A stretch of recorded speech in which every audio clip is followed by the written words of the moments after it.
ചേട്ടാ എൻ്റെ ആദ്യ സിനിമ മുതൽ തന്നെ എനിക്ക് ഒറ്റൊരു കാര്യം ഉണ്ടായിരുന്നുള്ളൂ, നമ്മൾ ചെയ്യുന്ന വർക്ക് സത്യസന്ധമായിട്ട് ചെയ്യണം. എൻ്റെ അച്ഛനമ്മ എപ്പോഴും പറയുന്നൊരു കാര്യമായിരുന്നു, എന്തെങ്കിലും ചെയ്യുകയാണെങ്കിൽ സത്യസന്ധമായിട്ട് ചെയ്യണം. അപ്പം എനിക്ക് തോന്നുന്നു ഞാൻ ആദ്യ സിനിമ തൊട്ട് തന്നെ, എനിക്ക് സിനിമ എന്ന് പറഞ്ഞ എല്ലാമാണ്, അപ്പൊ ആ ഡെഡിക്കേഷനും ആ ഹാർഡ് വർക്കും എല്ലാം കൊടുത്ത് തന്നെയാണ് ഞാൻ കൊടുത്തത്.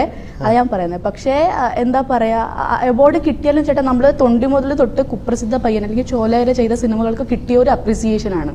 അപ്പൊ ഇനി വരുന്ന സിനിമകൾക്കും കിട്ടട്ടെ, അതിനുവേണ്ടി ഹാർഡ് വർക്ക് ചെയ്യാം. നമ്മുടെ 41-ലെ കഥാപാത്രത്തെ പറ്റി പറഞ്ഞു, 2 ഷെയ്ഡുകളുള്ള, എന്തായിരുന്നു ക്യാരക്ടറിന്റെ പേരെന്താണ് അതില്? ഭാഗ്യസൂയം, ഭാഗ്യകുട്ടി എന്ന് വിളിക്കാൻ. ഭാഗ്യസൂയം, ഭാഗ്യം എന്ന് വിളിക്കും. ഭാഗ്യം എന്ന് വിളിക്കും. ഓക്കെ. അപ്പൊ ഇതിനു മുമ്പ് ചെയ്തിട്ടുള്ള ആ ഒരു ക്യാരക്ടേഴ്സിൽ നിന്നും ഒരു താരതമ്യപ്പെടുത്തുവാണെങ്കിൽ എന്താണ് അതിന്റെ ഒരു സ്പെഷ്യാലിറ്റി? ചേട്ടാ ഞാൻ ചെയ്യുന്ന സിനിമകളെല്ലാം എനിക്ക് തോന്നുന്നു ആർട്ടില്ലേ, സിനിമ എന്ന് പറഞ്ഞ ഒരു ആർട്ടാണ്. അപ്പൊ അതിന്റെ ഒരു വാല്യൂ കൂടണം എന്ന് പറഞ്ഞാൽ അതിൽ നമ്മൾ സോഷ്യലി റെലവെന്റ് ആയിട്ടുള്ള ടോപ്പിക് അല്ലെങ്കിൽ പൊളിറ്റിക്സ് സംസാരിക്കുന്ന സിനിമകളാണെങ്കിൽ എനിക്ക് ഒരുപാട്